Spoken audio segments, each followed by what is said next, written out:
प्रधानमंत्री मोदी का राष्ट्र को संबोधन।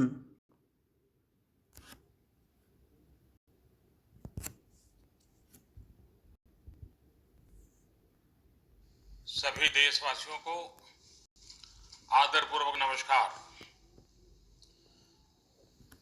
कोरोना संक्रमण से मुकाबला करते हुए दुनिया को अब 4 महीने से ज्यादा समय बीत गया है। इस दौरान तमाम देशों के 42 लाख से ज्यादा लोग कोरोना से संक्रमित हुए हैं। 2.25 लाख से ज्यादा लोगों की दुखद मृत्यु हुई है। भारत में भी अनेक परिवारों ने अपने स्वजन खोए हैं। मैं सभी के प्रति अपनी संवेदना व्यक्त करता हूं। साथियों, एक वायरस ने दुनिया को तहस नहस कर दिया है। विश्व भर में करोड़ों जिंदगियों संकट का सामना कर रही है। सारी दुनिया जिंदगी बचाने में एक प्रकार से जंग में जुटी है। हमने ऐसा संकट न देखा है, न ही सुना है। निश्चित तौर पर मानव जाति के लिए ये सब कुछ अकल्पनीय है। ये क्राइसिस अभूतपूर्व है। लेकिन थकना, हारना, टूटना, बिखरना मानव को मंजूर नहीं है। सतर्क रहते हुए ऐसी जंग के सभी नियमों का पालन करते हुए अब हमें बचना भी है और आगे बढ़ना भी है।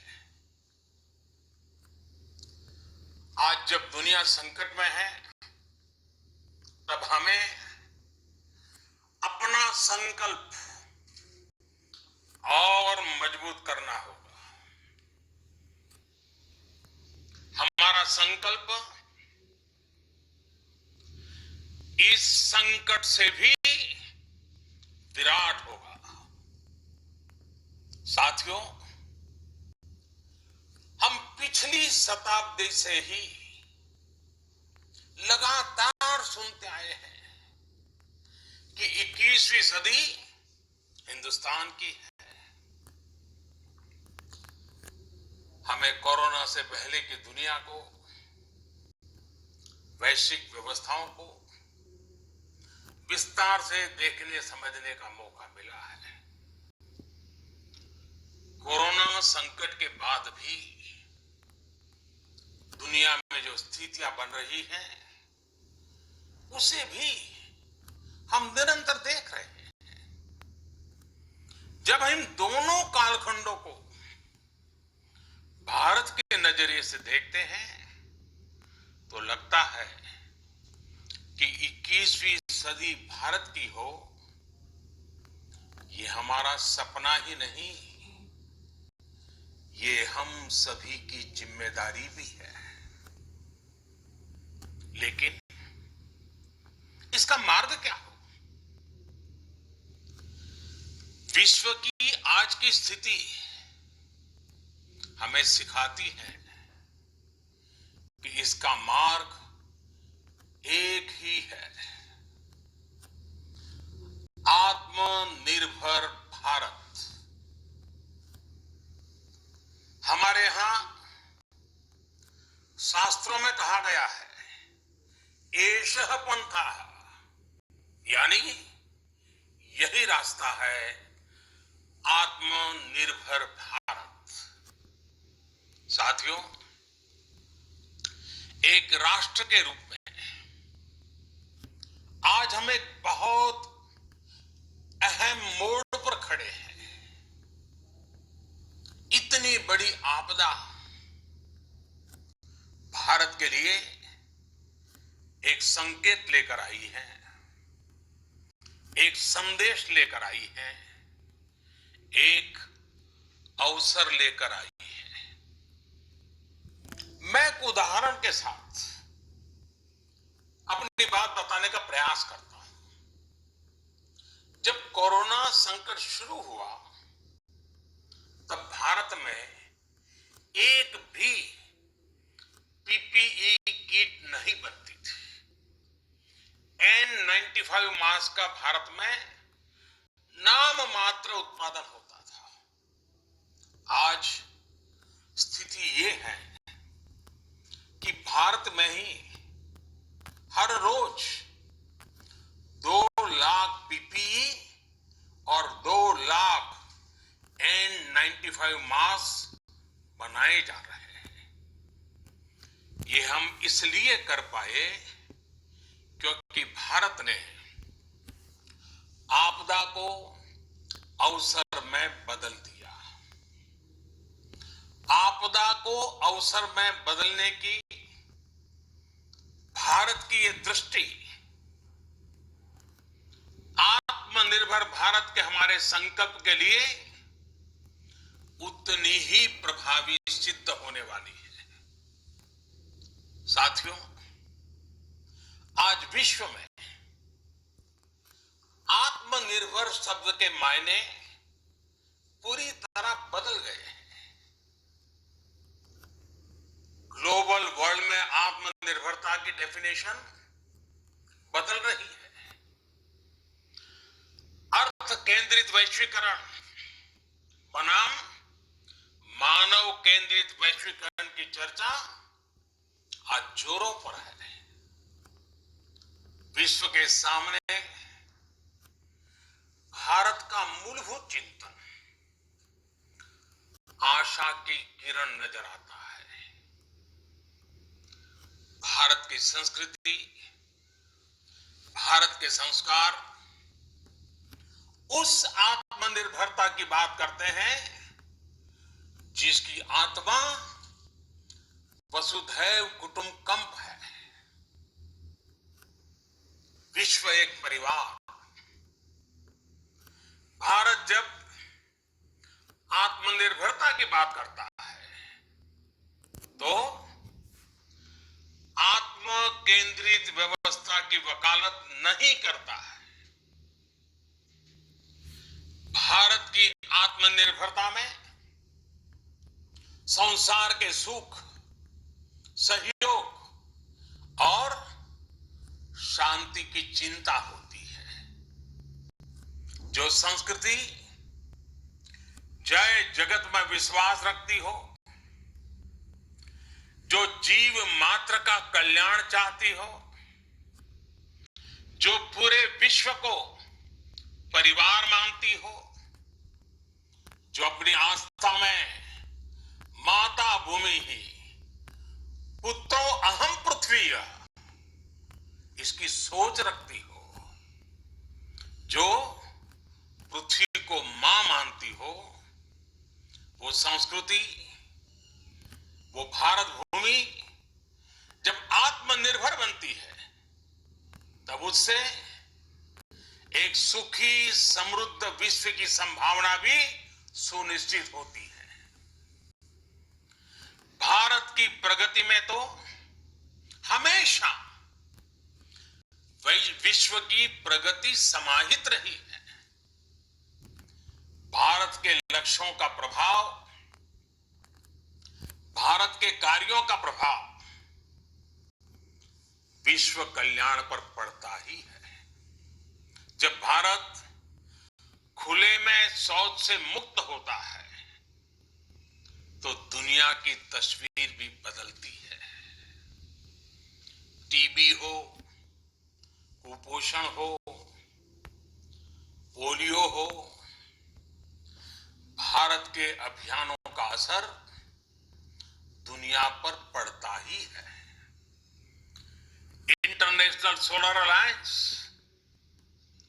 ग्लोबल वार्मिंग के खिलाफ भारत की दुनिया को सौगात है।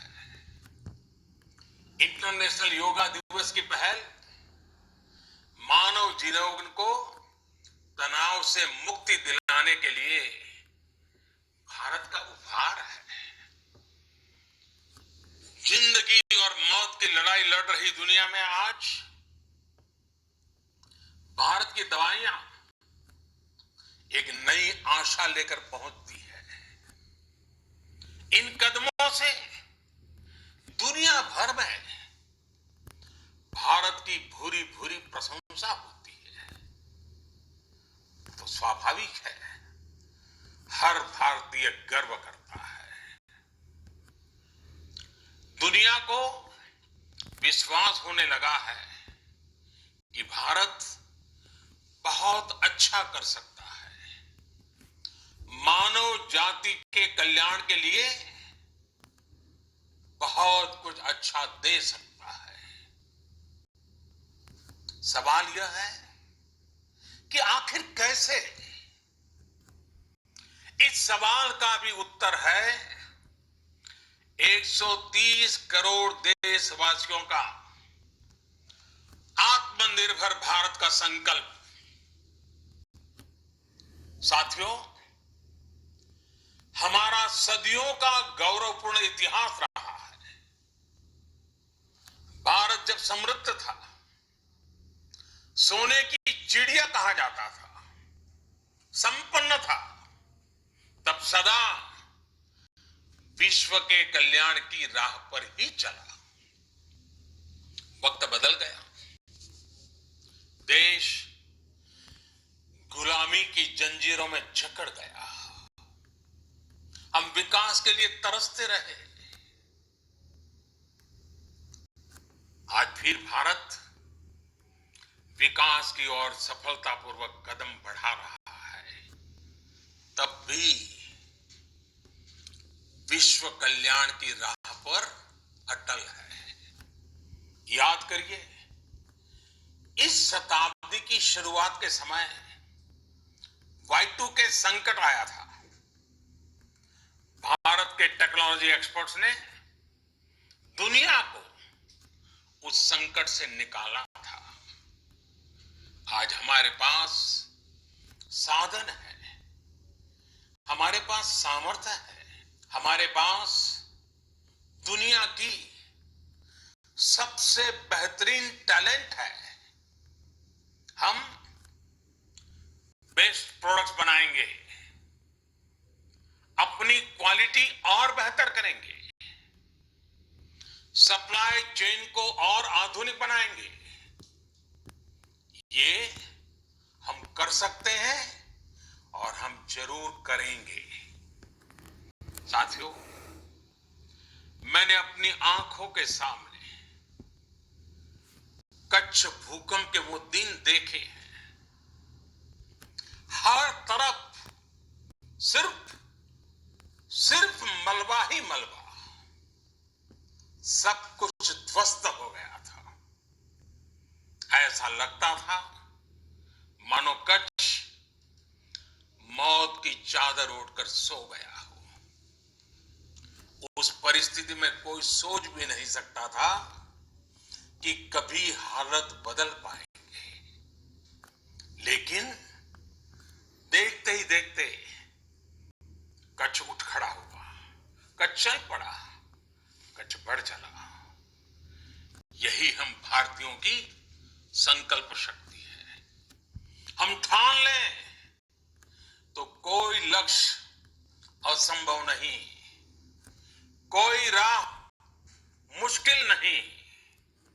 और आज तो चाह भी है, राह भी है। ये है भारत को आत्मनिर्भर आत्मनिर्भर बनाना। भारत की संकल्प शक्ति ऐसी है कि भारत आत्मनिर्भर बन सकता है। साथियों, आत्मनिर्भर भारत की ये भव्य इमारत 5 पिलर्स पर खड़ी होगी। पहला पिलर इकोनॉमी। एक ऐसी इकोनॉमी जो इंक्रीमेंटल चेंज नहीं बल्कि क्वांटम जंप लाए। दूसरा पिलर इंफ्रास्ट्रक्चर। एक ऐसा इंफ्रास्ट्रक्चर जो आधुनिक भारत की पहचान बने। तीसरा पिलर हमारी सिस्टम। एक ऐसा सिस्टम जो बीती शताब्दी की रीति नीति नहीं बल्कि 21वीं सदी के सपनों को साकार करने वाली टेक्नोलॉजी ड्रिवन व्यवस्थाओं पर आधारित हो। चौथा पिलर हमारी डेमोग्राफी। दुनिया की सबसे बड़ी डेमोक्रेसी में हमारी वाइब्रेंट डेमोग्राफी हमारी ताकत है। आत्मनिर्भर भारत के लिए हमारी ऊर्जा का स्रोत है। पांचवा पिलर डिमांड। हमारी अर्थव्यवस्था में डिमांड और सप्लाई चेन का जो चक्र है, जो ताकत है, उसे पूरी क्षमता से इस्तेमाल किए जाने की जरूरत है। देश में डिमांड बढ़ाने के लिए, डिमांड को पूरा करने के लिए हमारी सप्लाई चेन के हर स्टेक होल्डर का सशक्त होना जरूरी है। हमारी सप्लाई चेन, हमारी आपूर्ति की उस व्यवस्था को हम मजबूत करेंगे जिसमें मेरे देश की मिट्टी की महक हो, हमारे मजदूरों के पसीने की खुशबू हो। साथियों, कोरोना संकट का सामना करते हुए नए संकल्प के साथ मैं आज एक विशेष आर्थिक पैकेज की घोषणा कर रहा हूं। ये आर्थिक पैकेज आत्मनिर्भर भारत अभियान, आत्मनिर्भर भारत अभियान की अहम कड़ी के तौर पर काम करेगा। साथियों, हाल में सरकार ने कोरोना संकट से जुड़ी जो आर्थिक घोषणाएं की थी, जो रिजर्व बैंक के फैसले थे और आज जिस आर्थिक पैकेज का ऐलान हो रहा है, उसे जोड़ दें तो ये करीब करीब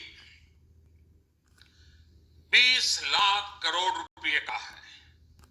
20 लाख करोड़ रुपए का है। ये पैकेज भारत की जीडीपी का करीब करीब 10% है। इन सबके जरिए देश के विभिन्न वर्गों को आर्थिक व्यवस्था की कड़ियों को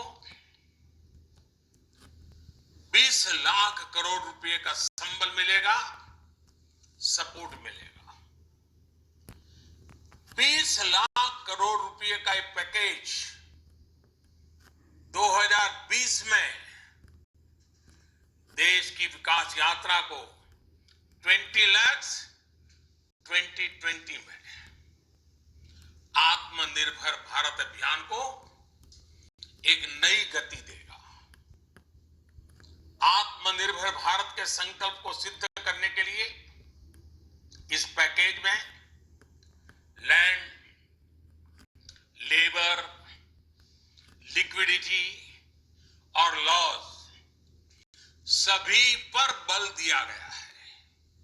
ये आर्थिक पैकेज हमारे कुटीर उद्योग, गृह उद्योग, हमारे लघु मंझोले उद्योग, हमारे एमएसएमई के लिए है, जो करोड़ों लोगों की आजीविका का साधन है, जो आत्मनिर्भर भारत के हमारे संकल्प का मजबूत आधार है। ये आर्थिक पैकेज देश के उस श्रमिक के लिए है, देश के उस किसान के लिए है, जो हर स्थिति, हर मौसम में देशवासियों के लिए दिन रात परिश्रम कर रहा है। ये आर्थिक पैकेज हमारे देश के मध्यम वर्ग के लिए है, जो ईमानदारी से टैक्स देता है, देश के विकास में अपना योगदान देता है। ये आर्थिक पैकेज भारतीय उद्योग जगत के लिए है, जो भारत के आर्थिक सामर्थ्य को बुलंदी देने के लिए संकल्पित है।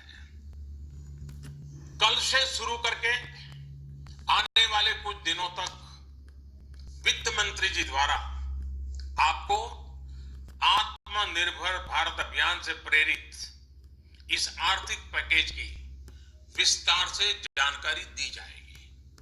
साथियों, आत्मनिर्भर भारत बनाने के लिए बोल्ड रिफॉर्म्स की प्रतिबद्धता के साथ अब देश का आगे बढ़ना अनिवार्य है। आपने भी अनुभव किया है कि बीते 6 वर्षों में जो रिफॉर्म्स हुए, उनके कारण आज संकट के इस समय भारत की व्यवस्थाएं अधिक सक्षम, अधिक समर्थ नजर आई है। वरना कौन सोच सकता था कि भारत सरकार जो पैसे भेजेगी वो पूरा का पूरा गरीब की जेब में, किसान की जेब में पहुंच पाएगा। लेकिन ये हुआ, वो भी तब हुआ जब तमाम सरकारी दफ्तर बंद थे, ट्रांसपोर्ट के साधन बंद थे, जनधन, आधार, मोबाइल, जेएम, जैम की त्रिशक्ति से जुड़ा सिर्फ एक रिफॉर्म था, जिसका असर हमने अभी देखा। अब रिफॉर्म्स के उस दायरे को व्यापक करना है, नई ऊंचाई देनी है। ये रिफॉर्म्स खेती से जुड़ी पूरी सप्लाई चेन में होंगे, ताकि किसान भी सशक्त हो और भविष्य में कोरोना जैसी किसी दूसरे संकट में कृषि पर कम से कम असर हो।